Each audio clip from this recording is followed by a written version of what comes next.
आपको ये तो जानकारी है ही, आपके पड़ोस मथुरा 12 अक्टूबर को हमने सामाजिक परिवर्तन रथ यात्रा निकाली है और वहीं से हमने बांके बिहारी जी के दर्शन करे, पूजा करी और 12 अक्टूबर से हमने यात्रा को शुरू किया है, सामाजिक परिवर्तन रथ यात्रा। तो ये सामाजिक परिवर्तन रथ यात्रा का उद्देश्य है पूरे देश और प्रदेश में, देखिए हालात ठीक नहीं है और वो हालात इसलिए नहीं ठीक हैं कि भारतीय जनता पार्टी की सरकार की गलत नीतियों के कारण और गलत फैसलों के कारण पूरे देश में बेरोजगारी, भ्रष्टाचार और गरीबी इसलिए फैली है कि इन्होंने ऐसे फैसले लिए हैं जिससे बेरोजगारी इतनी बढ़ी और सब कारोबार बंद हुए हैं। सब कारोबार बंद, छोटे छोटे उद्योग धंधे बंद हुए हैं। जबकि देखिए मुझे पता है कि यहाँ पर ये अलीगढ़ जनपद कुटीर उद्योग धंधों में भी बहुत आगे था। कुटीर उद्योग धंधों में ये ताले के नाम से बहुत मशहूर था, पीतल के काम में बहुत मशहूर था, मूर्तियों के मामले में बहुत मशहूर था। और इसके साथ साथ देखिए किसानों की हालत इतनी खराब हुई है, जो इन्होंने वादे किए थे जनता के बीच में, जनता के समृद्धि के लिए, जनता के पूरे देश प्रदेश के विकास के लिए जो वादे किए थे, शायद अभी तक कोई भी वादा पूरा नहीं किया है, एक भी वादा पूरा नहीं किया। अगर बाद में हम अभी बताने लगे तो बहुत टाइम लग जाएगा। जो वादे किए इन्होंने, लास्ट में कई वादे करने के बाद इन्होंने ये भी कहा था कि सबका साथ, सबका विकास, सबका विश्वास। तो पूरी तरह से इन नारों पर भी इन्होंने जनता को धोखा दिया है, पूरी तरह से धोखा दिया है। अच्छा, देश बढ़ने की बजाय बहुत पीछे है। छोटे छोटे देश हैं, जैसे बांग्लादेश है, लंका है, पाकिस्तान है। ये उदाहरण हम इसलिए दे रहे हैं, विकास के मामले में उससे भी पीछे चला गया। केवल ये अफगानिस्तान से तो आगे है केवल, और मतलब हर तरह से पीछे गया है। अच्छा, अर्थव्यवस्था, इनके जो भी इन्होंने फैसला लिया था, अर्थव्यवस्था चौपट हुई है।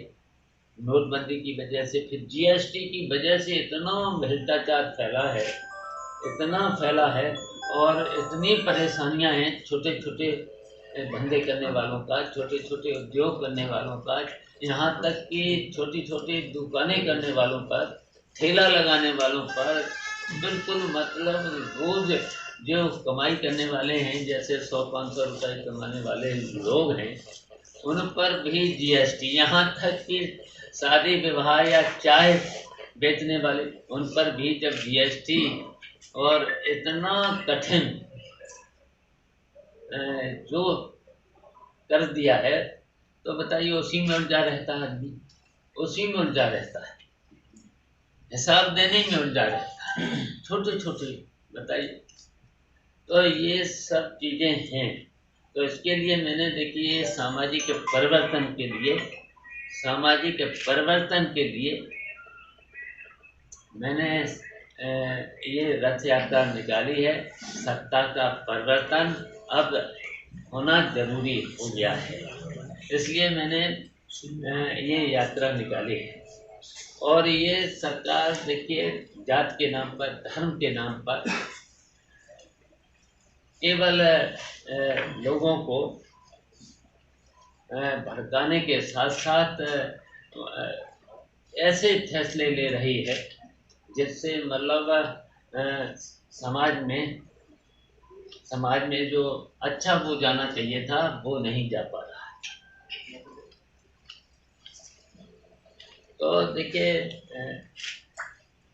तो इसलिए हमने ये सामाजिक परिवर्तन रथ यात्रा निकाल कर पूरे प्रदेश का दौरा जो कर रहे हैं, लगभग हम प्रदेश का आधा प्रदेश में आधे जिले हमारे ये सामाजिक परिवर्तन रथ के द्वारा दौरा कर चुके हैं। जनता से हम संपर्क भी कर रहे हैं और संपर्क करके वहाँ की स्थिति को देखते हुए जो हमें जन समर्थन मिल रहा है तो निश्चित है कि हम निश्चित 2022 के चुनाव में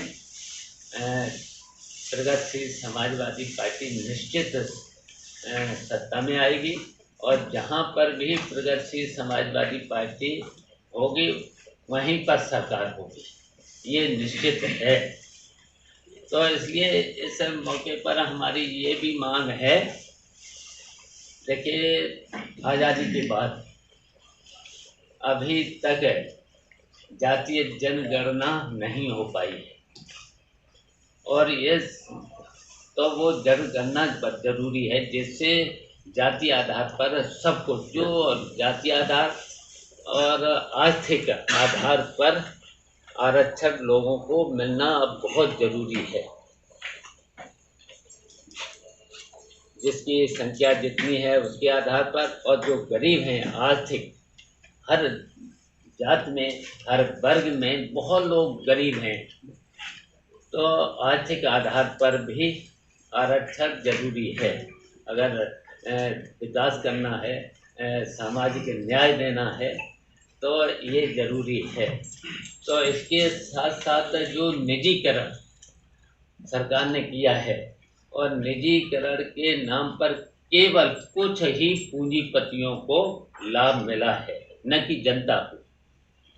जबकि इन्होंने वादा किया था जनता को लाभ पहुंचाएंगे, लेकिन जनता को लाभ न पहुंच करके केवल कुछ पूंजीपतियों को। अब पूंजीपति कौन है जिसका 5 साल पहले आपने नाम नहीं सुना होगा, वो एशिया में नंबर 2 पहुंच गया। नंबर 2 अडानी और अंबानी। खैर अंबानी का तो पहले से नाम था, वो भी नंबर 1 पर पहुंच गया एशिया में। पहले तो वो हिंदुस्तान में ही थे नंबर 1 का, वो एशिया में पहुंच गए।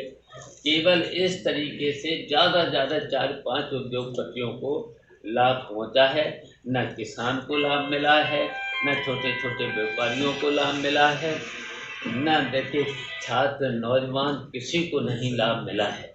तो हमारी अगर प्रगतिशील समाजवादी पार्टी की अगर सरकार बनती है तो देखिए जो निजीकरण करते चले जा रहे हैं, निजीकरण जिन जिन संस्थाओं कर रहे हैं, तो निजीकरण वाली संस्थाओं में भी आरक्षण होना जरूरी है। ये हमारी मांग है। और उसमें देखिए पिछड़े के साथ साथ अल्पसंख्यक के साथ एससी से लेकर के और जो आर्थिक दर से गरीब हैं उनका भी आरक्षण नौकरियों में जरूरी है। ये हमारी मांग है, इतना होना चाहिए। तो इसके साथ साथ देखिए हमारे अगर सरकार बनती है और जनता बनाती है, हमारी मांग है तो हम हर परिवार में एक बेटे को एक बेटी को नौकरी मिले, ये सरकार की जिम्मेदारी होनी चाहिए। ऐसा कानून बनाने का काम करें। और बिजली, यहाँ बिजली की भी बहुत बड़ी समस्या है, जबकि इन्होंने वादा किया था 24 घंटे बिजली, सस्ती बिजली। तो हमारी सरकार बनती है, प्रगतिशील समाजवादी पार्टी की सरकार बनती है तो 300 यूनिट बिजली फ्री देगी, मुफ्त में देगी लोगों को। और दूसरा, अगर बीए पास लड़के बेरोजगार हैं तो हम ऐसा भी कानून बनाने का काम करेंगे कि सरकारी बजट से जो बेरोजगार हैं, बीए पास हैं, बेटे और बेटियां, उनको जिस दिन अगर सर्टिफिकेट मिलेगा उसके साथ ही 5-5 लाख रुपया सरकारी बजट से मिले उन्हें। वो इसलिए कि वो रोजगार अपना स्वयं ढूंढ लें। तो बताइए, सभी वर्गों में जब बेरोजगारी है तो कम से कम वो अपना रोजगार तो ढूंढ लेंगे। तो ये इसलिए ये हमारा सामाजिक परिवर्तन रथ चला है। अखिलेश यादव कह रहे हैं कि 400 सीट जीतेंगे और सरकार बनाएंगे, तो कहाँ आप उनको देखते हैं? तो ये तो जनता फैसला करेगी, जनता फैसला करेगी। हमारे पास तो ये आंकड़े अब यही नहीं। मंत्री जी, पिछले समय से बार बार मीडिया में भी खबरें आ रही हैं कि अखिलेश यादव जी से आपका गठबंधन होगा या नहीं होगा? देखिए, हमने प्रयास किया है और हमने प्राथमिकता दी थी। मैंने वैसे तो समान विचारधारा वाली पार्टियों से प्रयास किया है और सेकुलर पार्टियों से किया है। साथ साथ हमने कहा था कि एक बड़ी पार्टी, राष्ट्रीय पार्टी, उससे हमारा अलायंस करके हम सरकार करेंगे। कांग्रेस तो हमने देखिए प्राथमिकता दी है समाजवादी पार्टी। तो जब समाजवादी पार्टी को हमने प्राथमिकता दी है और हमने ये भी कहा है कि अखिलेश से ये भी कहा है कि हमारे लोगों का सम्मान होना चाहिए। पहले हमारे लोगों का, हमारे साथ जो लोग हैं, चुनाव जीतने वाले लोग हैं, वे जरूर उनको सम्मान मिलना चाहिए, उसके बाद मुझको मिलना चाहिए। और मैंने देखिए इसलिए कहा है कि हमने 40-43 साल समाजवादी पार्टी में नेताजी के साथ काम किया है और समाजवादी पार्टियों को बुलंदियों तक पहुंचाया है और पहुंचा करके प्रदेश में सरकार भी बनाई है। इनमें भी सरकार में रहे हैं कई बार नेताजी, रक्षा मंत्री भी रहे और उत्तर प्रदेश में भी 3 बार सरकार बनाई है। और सरकार बनाई तो हमने सरकार जब बनाई तो वादे भी पूरे किए। अब यहीं देख लो, अलीगढ़ में देख लो, जो भी थोड़ी सड़कें बनी हैं वो मेरी बनाई हुई है। सर्किट हाउस से लेकर के कमिश्नरी से लेकर के ये सब हमारी सरकार की देन है। सर, अखिलेश जी ने अभी कहा है कि आपका सम्मान रखा जाएगा, पूरी तरह से सम्मान रखा जाएगा, आपके पार्टी से जो जुड़े हैं उनको भी समायोजित किया जाएगा। लेकिन अगर ये सब कुछ सही हो जा रहा है तो समायोजन की क्या रूपरेखा होगी? अब ये तो बातचीत जब हो, सर अभी स्टेटमेंट जारी जब अखिलेश से बातचीत हो, बिना बातचीत किए तो नहीं हो सकता। जब अलायंस की बात करें, हमारे लोगों के सम्मान की बात करें, तो हमारा उनसे कहना है कि बात करें और हमारे लोगों को सम्मान दें। और हमने तो यहाँ तक कि कह दिया है कि भाई सम्मान दो, अगर तुम्हारी इच्छा हो तो अलायंस भी करो और अगर अलायंस विलय करना चाहो तो विलय भी करो। हमने इतना तक बोल दिया है। आपके दोनों विकल्प खुले हुए हैं? हमारे दोनों विकल्प उनके लिए खोल दिए हैं। अच्छा, आपने अभी राष्ट्र पार्टी का नाम दिया था, राष्ट्र पार्टी समान विचारधारा वाली राष्ट्र पार्टी से हम करेंगे। तो राष्ट्र पार्टी है आपकी, कांग्रेस है, भाजपा है और बसपा है, इन तीनों में से किसकी बात चल रही है आपकी? तो ये तो हमारा देखिए, भारतीय जनता पार्टी के खिलाफ सत्ता परिवर्तन के लिए तो मैंने इतना अभी बातें कही हैं, इतनी बातें कही हैं। लेकिन सेकुलर पार्टियां और समान विचारधारा वाली पार्टियां, गांधीवादी पार्टी हो, लोहियावादी हो, चौधरी चरण सिंह वादी हो, मैंने ये भी बताया, ये सब जितने भी इधर उधर उपेक्षित हैं, जिनको सम्मान नहीं मिल रहा, ये सब एक हो जाए, तो ये भी तो कहा। अच्छा, भाजपा वाले कहते हैं कि आप तो हमारी पी टीम है। भाजपा वाले, भाजपा के जब हम खिलाफ बोलते हैं तो भाजपा के हम खिलाफ बोलते हैं, भाजपा के तो हम खिलाफ रहे, हम तो समाजवादी रहे, हमेशा समाजवादी रहे।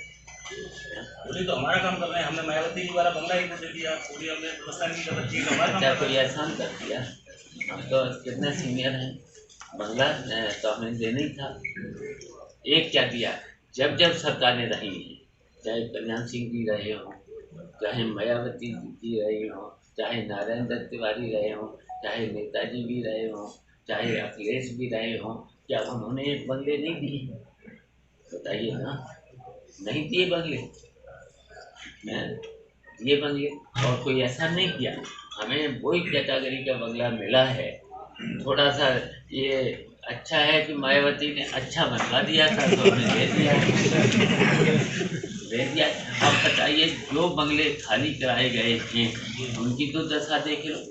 अगर वो किसी न किसी को दे दिए जाते तो कम से कम मेंटेन तो रहते।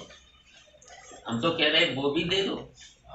जो जिस कैटेगरी में है, जितने बंगले खाली हैं, जिनकी आज दुर्दशा हो रही है, दुर्दशा हो रही है, तो अगर कोई न कोई बड़ा आदमी जो उस स्तर का है, अगर उन्हें दे दो तो कम से कम मेंटेनेंस तो उनका बना रहे। अच्छा, बंद मकान जो रहता है, बंद मकान की तो दशा हो जाती है, उसमें भूत का वासा हो जाता है। हाँ तो वही तो बता रहे, तो भूत का वासा तो न कराओ। हम तो उसे मेंटेन नहीं कर रहे हैं। ये बताइए सर, दीपावली से पहले एक बार फिर महंगाई बढ़ी है, कॉमर्शियल सिलेंडर पर 236 रुपये बढ़े, क्या कहेंगे? देखिए, महंगाई तो सरकार की गलत नीतियों के कारण, गलत फैसलों के कारण डीजल, पेट्रोल, घरेलू गैस और घरेलू गैस और बिजली पर तो इतना बढ़ा दिया है। तभी तो मैंने कहा कि हम मुफ्त बिजली देंगे और 24 घंटे बिजली देंगे, सस्ती बिजली देंगे।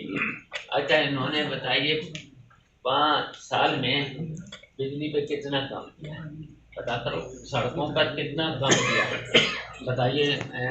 अलीगढ़ में एक भी सड़क बता दो जो हम बना गए उसमें गड्ढे और कर रहे हैं। तो कॉमर्शियल सिलेंडर के रेट बढ़ने से क्या लगता है, दावतों पर भी असर पड़ेगा क्या महंगाई का? बिल्कुल, महंगाई जनता पे सीधी जनता पे उसके महंगाई का असर पड़ेगा, जनता का असर पड़ रहा है, हर चीज का असर पड़ रहा है।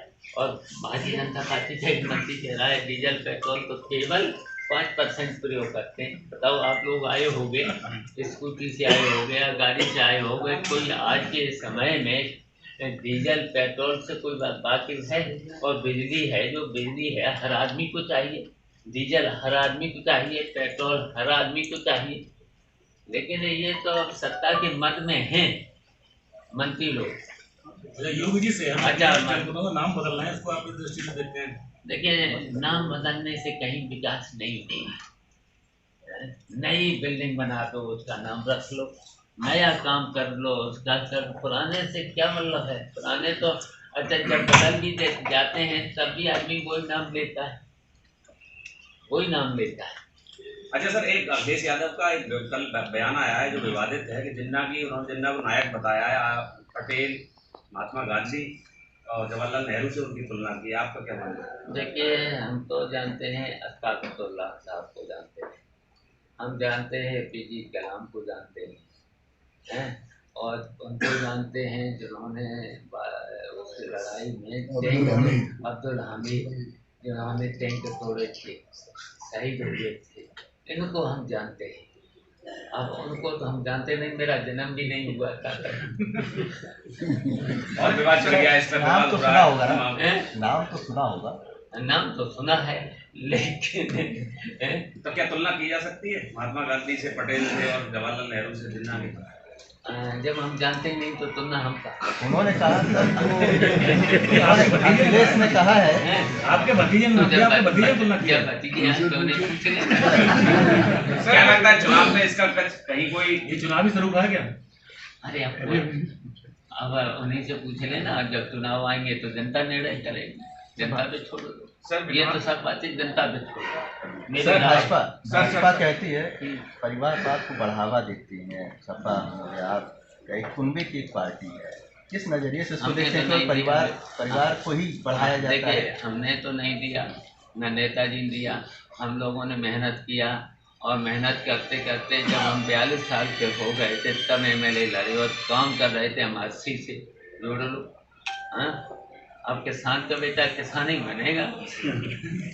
शुरू से ही काम करना पड़ता है सर। तो यहाँ भी मतलब क्या माना जाए कि शिवपाल देखिए जो काम करे, अगर परिवार का आदमी है, अगर राजनीति में आ जाए काम करे, अगर काम करते करते चुनाव में जाता है, तो चुनाव में अगर सीधा जाता, अगर थोप दिया जाता है, तब तो हम मानेंगे। अगर मेहनत करके कोई लड़का जाता है,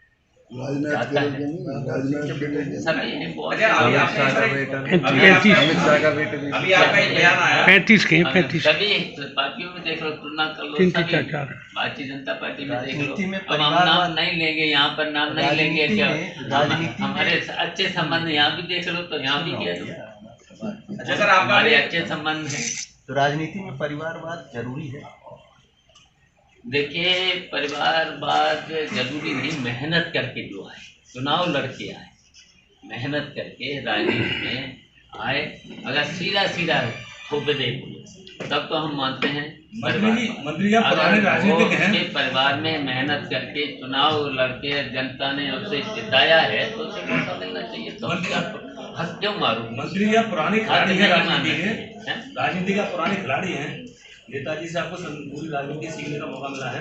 हमें जानना चाहेंगे, इस समय जो आपकी सरकार चल रही है योगी जी की, तो योगी जी की सरकार को आप कितने नंबर देना चाहेंगे अपने तरफ से?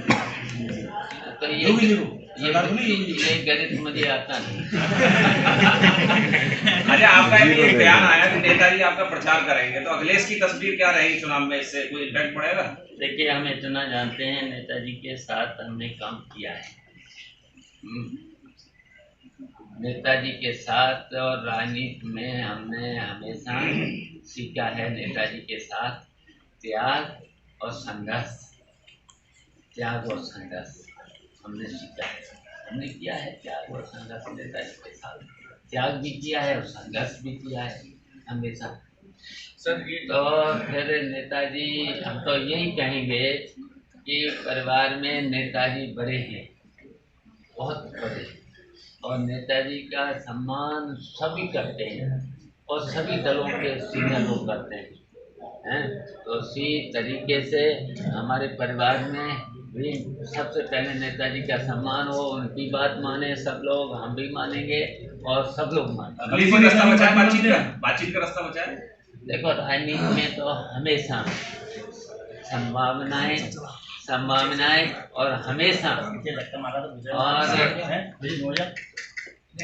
देखिए सम्मान और सभी दरवाजे खुले रखने पड़ते हैं, और खुले जो रखता है वो सफलता प्राप्त करता है। मंत्री, नेताजी की बात को अखिलेश जी नहीं मानते हैं? अब ये तो अखिलेश को पूछना, नेताजी को पूछना, नेताजी कहते होंगे कुछ, नेताजी को पूछ ले, हम तो सब हम इतना जानते हैं कि नेताजी जब रथ यात्रा शुरू करी, तो उससे पहले हम नेताजी के पास गए, आशीर्वाद लिया। तब मैंने नेताजी को कहा कि भैया वोट दीजिएगा और हमारा सहयोग करिएगा। तब उन्होंने कहा, इतना कहा कि एक हो जाओ, और हमने कहा कि आप सब लोगों को बुला लो, और जो उन्होंने कहा जो हमारी बात नहीं मानेगा तो हम तुम्हारा प्रचार करेंगे। धन्यवाद।